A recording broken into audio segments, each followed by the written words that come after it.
chega de encontro a nós, ó Deus, nos diz assim, desse jeito, Pai. Senhor, também não tem que fazer o que é o Senhor que controla tudo.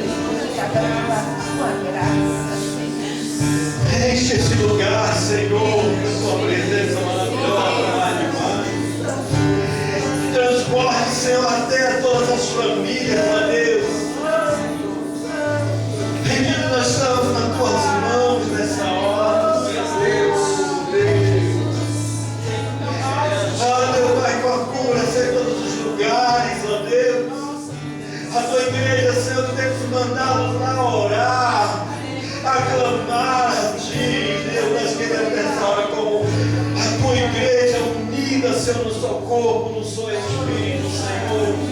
E diz, Senhor, Espírito Santo de Deus, quebranta-nos, Senhor, nessa hora. Quebranta-nos, ó Deus, em nome do teu Filho, Deus. Nesses últimos dias, ó Deus, nós pedimos tenha misericórdia de cada um de nós. Misericórdia de nós. Oh, Deus. Alcança, Senhor, as famílias nessa hora. Diz agora, Senhor, a tua serva Ângela que está lá. A gente fala Miguel Uai, né? Ou Trem Bonso. Nós temos, tanto eu como a minha esposa, nós éramos obreiros da Jocum, Jovens com a Missão. Trabalhamos na cidade de Belo Horizonte com meninos de rua, com mendigos. Lideramos 2 frentes de trabalhos da Jocum em Belo Horizonte, voltado nessa área que a gente chama de misericórdia, que é estender a mão a esse tipo de pessoa que vive na rua, os mendigos, prostitutas, homossexuais e por aí vai.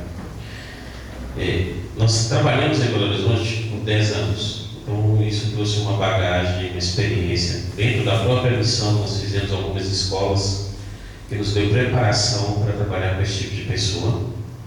E também nós fizemos a escola Missões de Fronteira e Transcultural, que nos deu uma preparação de ir para a Índia, a qual nós ficamos 8 anos. Na escola transcultural nós tivemos o aprendizado de desenvolvimento de língua. Fizemos um projeto no intuito de aprender a língua local, tá? E quando nós fizemos a escola aqui no Brasil, tanto eu e minha esposa, nós adotamos a língua indígena da Amazônia. Nós tivemos que fazer um projeto. Isso era uma parte do treinamento para a gente irmos para a Índia e aprender a língua local. Então, em 2002, eu vou tentar resumir mais. Em 2002, eu estava orando. Eu gosto muito de orar de madrugada. Aleluia. E eu estava ali falando com o Senhor, se esse desejo de ir para a Índia, porque eu orava com o povo, chamava Decania, eu não sabia que era um povo da Índia. Depois que eu casei com a minha esposa, que eu fui pesquisar sobre este povo, eu fui descobrir que era um povo Decania. Então, ali eu falei, opa, é para a Índia. Mas aí eu falei, Deus, se o Senhor realmente quer que eu vou para a Índia, eu quero fazer como Josué e Caleb. Eu quero ir na terra, sondar, ver o que tem, ver os gigantes, ver como que é, para depois eu retornar com a minha esposa. Então eu estava orando nessa noite, de madrugada. Tinha uma irmã, ela é missionária da Jocum também, ela era, hoje ela não é mais, mas ela era missionária. E ela ficou incomodada comigo, assim, ela não conseguiu dormir, ela não sabia orar o ano. E quando foi no outro dia, ela chegou e deu um cheque. Falou assim, Deus te abençoar vocês com um cheque. Eu achei que era uns 50 reais. Aí, quando eu abri o cheque, era o preço de uma passagem. E eu não sabia quanto era a passagem para a Índia. Quando eu fui conferir, era a passagem para a Índia. Na hora o Espírito Santo falou, você orou? Pode ir. Aleluia. Eu falei, amém, sim. Então, eu vou. Então também a cara e a coragem, não falava inglês nem português, né? Não falava inglês nem a língua indiana, desculpa. E embarquei para a Índia. Eu e mais um rapaz que era holandês, que falava muito bem inglês, eu estava com ele, então ele me introduzia quando era necessário. Então em 2002 eu parti para a Índia. Queridos, foi uma experiência fantástica. Marcou a minha vida, por vários motivos. Quando eu cheguei na Índia, quando você sai do Brasil, você pega o avião aqui de São Paulo até a Europa, maravilha. muita gente fala português, muito brasileiro viajando, então é uma maravilha, você sente que você está no Brasil, beleza. Agora, quando você chega na Europa, pega no ônibus do avião para a Ásia, já muda de figura. Então, eu entrei no avião, de repente eu vi aquele tanto de... Porque não é só indiano, tem outros pessoal daquela região que viajam também. Então você vê aqueles asiáticos entrando no avião. Você via tailandês, você via singapurês, você via até japonês, né? Então você vê um povo totalmente diferente. E cada um falando uma língua. Eu não entendia nada. Nossa, que loucura isso aqui. Quando eu cheguei nós descemos na cidade de Bombay, é uma das maiores cidades da Índia, enorme cidade da Índia. Então, quando o avião pousou, você já sente o clima espiritual da nação. O clima muda. Não é como aqui no Brasil. Querendo ou não, o pessoal fala assim: o Brasil tem necessidade. Realmente tem. Mas se comparando com um país como a Índia, acho que não tem comparação. Tá? Não existe essa comparação. Até mesmo porque de uma população de 1 bilhão e 200 mil pessoas, onde 2% é cristão, é muito pouco. E comparando com o tamanho das religiões que atuam naquela nação, o hinduísmo é 80% da população de 1 bilhão e 200 mil. Eu tenho vídeos ali que eu não tenho tempo de mostrar. Tem vídeo dos indianos adorando rato. Tem vídeo dos indianos adorando sol, adorando árvore, porque eles não têm conhecimento da palavra. Então, o clima espiritual da nação é muito pesado. Tá? E eu sempre mostro o vídeo que é da adoração a ratos, porque muitas pessoas ficam assim meio em dúvida. Eu falo: olha, esse vídeo foi gravado pela National Geographic. Então, não foi alguém cristão que foi lá e gravou. Foi a National Geographic que gravou isso e mostrou. É algo legítimo. Tá? Então, quando eu cheguei em Bombay, desci em Bombay, o clima espiritual muda. Quando a porta do avião abre, o calor insuportável entra, porque lá é muito quente. Pra você ter ideia, minha esposa morava em Calcutá, era 45 na sombra. Queridos, todo lugar que eu suava é quente. O ar-condicionado na Índia não é luxo, é necessidade. É necessidade. Então é muito quente, muito. Então aquela sensação de calor de Bombay foi um choque. Eu tive 2 choques dentro do avião. Quando eu saí do avião, eu tive outro choque. Não sei se vocês viram aquela cena dos muçulmanos se prostrando. Eu cheguei na época do Ramadã. É o tempo que os muçulmanos fazem jejum, comemoram, e eles se apegam mais à oração. E quando eu cheguei, era 5 horas da manhã no aeroporto. Gente, eu nunca vi tanto muçulmano, mas era muito muçulmano. 5 horas da manhã se prostrando no meio da rua. Era quarteirões e quarteirões fechados, os muçulmanos fazendo as orações. Eu fiquei impressionado, chocado, porque eu nunca tinha visto. Outro choque. Mas o que mais me marcou foi que aí você chega empolgado, né? Deus te levou. Falei: Deus, eu estou aqui, eu quero entender o que o Senhor quer nessa nação. Eu tinha conhecimento, eu orava pela Índia, eu comecei a pesquisar sobre a Índia, descobri sobre a situação da prostituição na Índia. Por isso que você não vê muita menina na rua, que eu vou explicar por que agora. Então, como eu fiz muita pesquisa, eu fui no intuito em Bombay, porque Bombay é uma das maiores cidades na área de prostituição da Índia. Eu não sei se você já ouviu o relato, houve um infanticídio de mulheres na Índia. Chegava um momento, por causa do dote, quando a filha vai casar, a família tem que pagar um dinheiro absurdo para o marido. E na verdade os casamentos na Índia são arranjados. É o pai e a mãe que arrumam. É diferente, a cultura é bem diferente da nossa. Então, a história das meninas é muito triste na Índia, porque houve um infanticídio. Quando o casal descobriu que estava esperando uma menina, houve muito aborto. Se matou muita criança menina. Então, se você anda na cidade de Bombay, onde nós trabalhamos em Calcutá, em alguma cidade da Índia, você vê mulher, mas não com tanta intensidade. Você vê muito homem. É muito.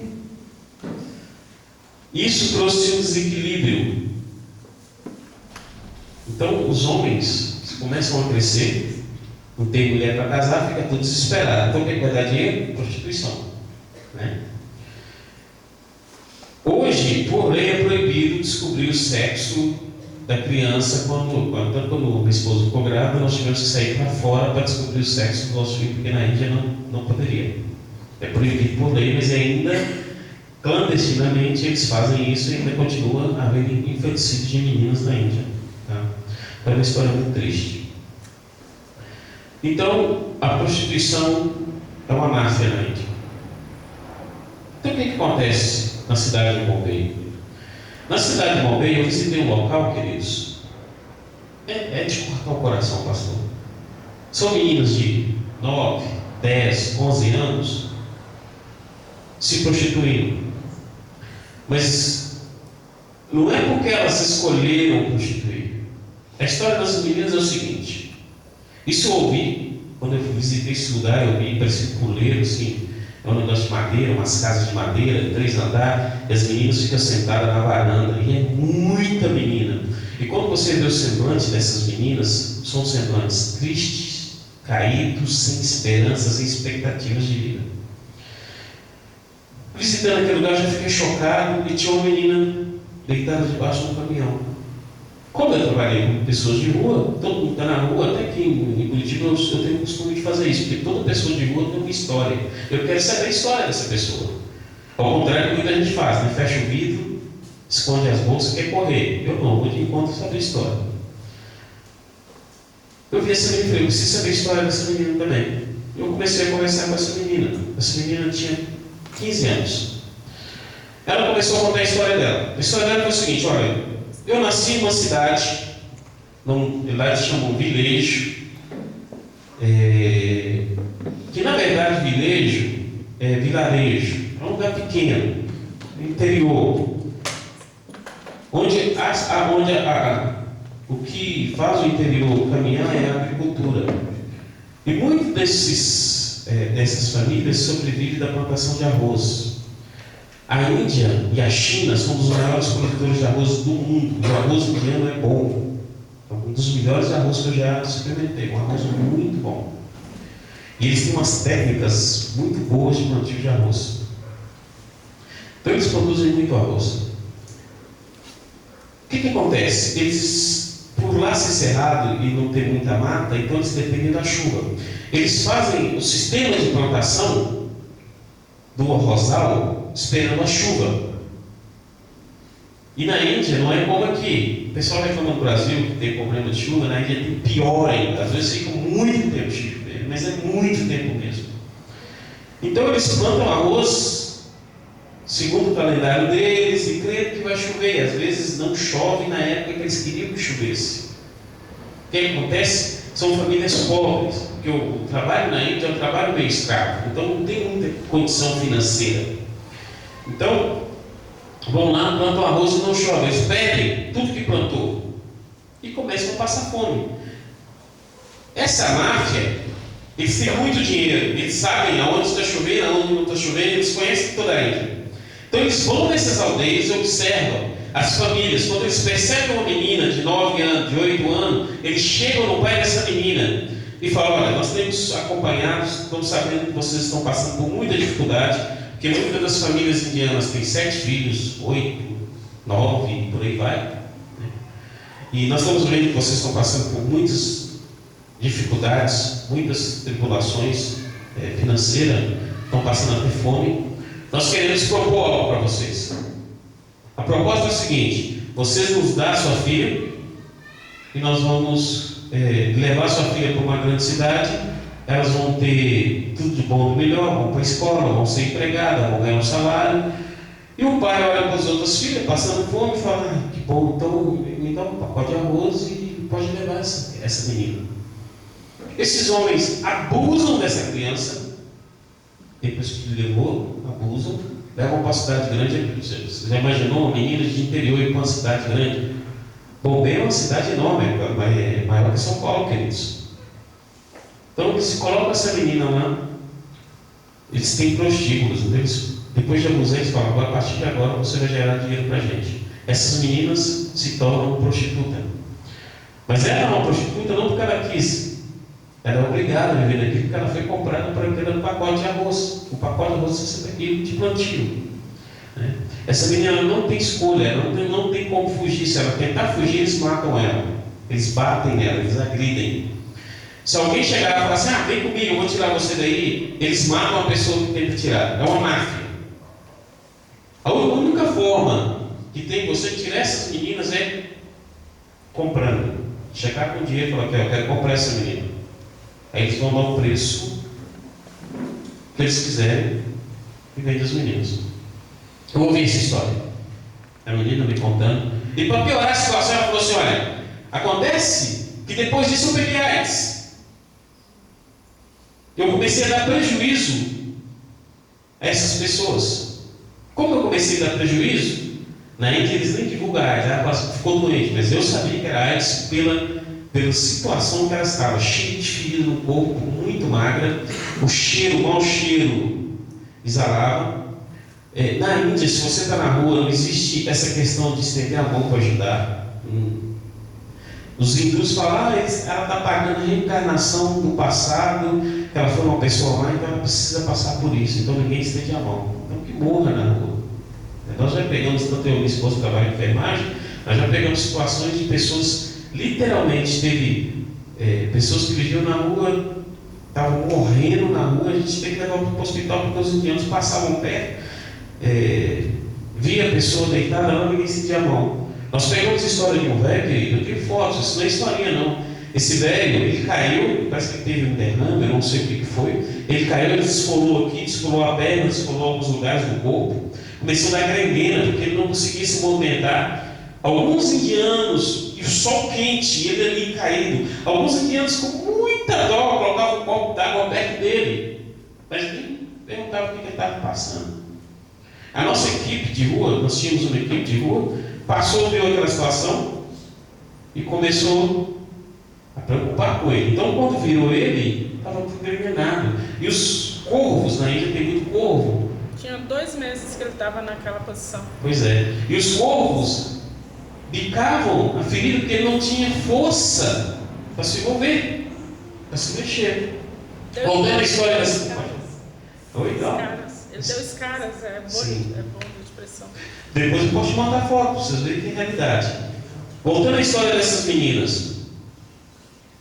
Aí, eu conversando com essa menina, falou, eu peguei AIDS, comecei a dar prejuízo a esses prostíbulos, me botaram para a rua para me morrer. Eu não sei voltar para minha casa, não sei ir embora, não sei nem onde eu moro, estou aqui só esperando a morte.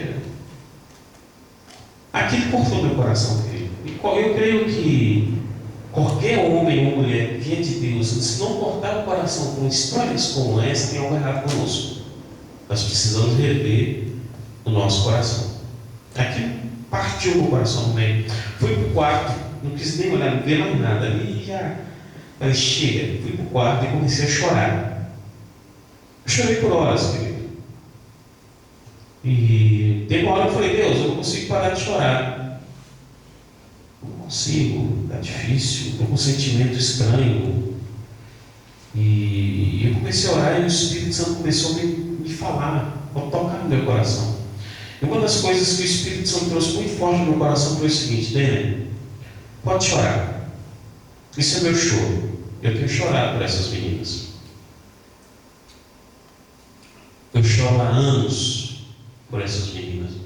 E o Espírito Santo começou a ministrar no meu coração. Você acha que eu sendo Deus, Criador do céu e da terra, eu criei o homem, você acha que eu estou feliz com a situação, a história dessas meninas? Claro que não. Eu tenho chorado por elas. E sabe o que mais dele? Eu tenho resposta para essas meninas. Eu tenho resposta para esse povo. É a minha igreja. Mas olha o que a minha igreja está fazendo. Eles estão tão preocupados com eles mesmos que eles não têm tempo de chorar comigo, de orar comigo, de se colocar como resposta. Eles estão tão atarefados com eles mesmos que eles não conseguem ouvir a minha voz mais. Eles não se compadecem mais. Não há mais choro, não há mais clamor, não há mais ranger de dentes. Não existe isso mais. A igreja ela está preocupada com ela mesma. Afinal de contas, ela tem projeto para ela mesma. Queridos, aquilo quebrou meu coração. Jesus ama os indianos. E a gente acha até engraçado, pô, como que pode o povo desse adorar rato? Como que pode, né? Deixa eu te contar uma coisa, querido. Tem indiano que não tem nem Bíblia escrita na língua dele. Nunca ouviu falar de Jesus. Tem indianos que quando eu começava a falar de história de Jesus, ele ficava, existe isso? Nunca ouvi falar. Nunca ouvi falar. Então existe povos hoje, eu acredito fielmente nisso, que nunca ouviram falar de Jesus. E qual é o nosso papel como igreja? Eu sempre digo que Deus está buscando resposta, pessoas que sejam boca dele, resposta às situações e necessidades. Mas nós precisamos ir para a cruz, porque se nós não vamos para a cruz, nós nunca seremos resposta. Nós nunca vamos preocupar com o próximo. Se eu não morrer para mim mesmo, nunca vou estender a mão. Não vou. Não adianta. O meu projeto é maior do que a necessidade do meu lado. Eu gostaria que você abrisse sua Bíblia comigo. Isso é só um pequeno relato que poderia falar uns testemunhos. Mas eu quero entrar nisso. Eu quero que você venha comigo nesse. Eu queria, põe o PowerPoint aqui, fazendo favor.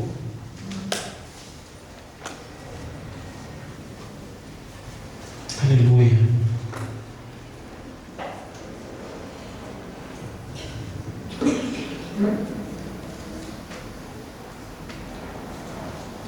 Vocês estão comigo? Amém?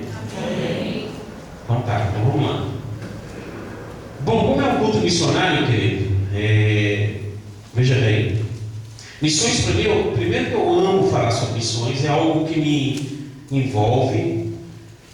Primeiro eu quero desmistificar algumas coisas com relação a missões, porque muito se é falar de missões e pouco se é vivido missões, tá?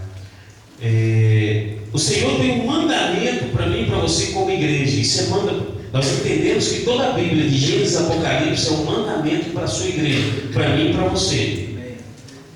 A palavra de Deus, ela não é só para ser lida, ela não é só para ser estudada, ela é para ser vivida. Eu creio fielmente que esse versículo de Mateus 28:19, que diz assim: portanto, ide, fazer discípulos de todas as nações, batizando-os em nome do Pai, do Filho e do Espírito Santo. Eu creio que isso é uma palavra rema, uma palavra de Deus para a igreja. Não é para um indivíduo ou para dois, é para toda a igreja. Tá? E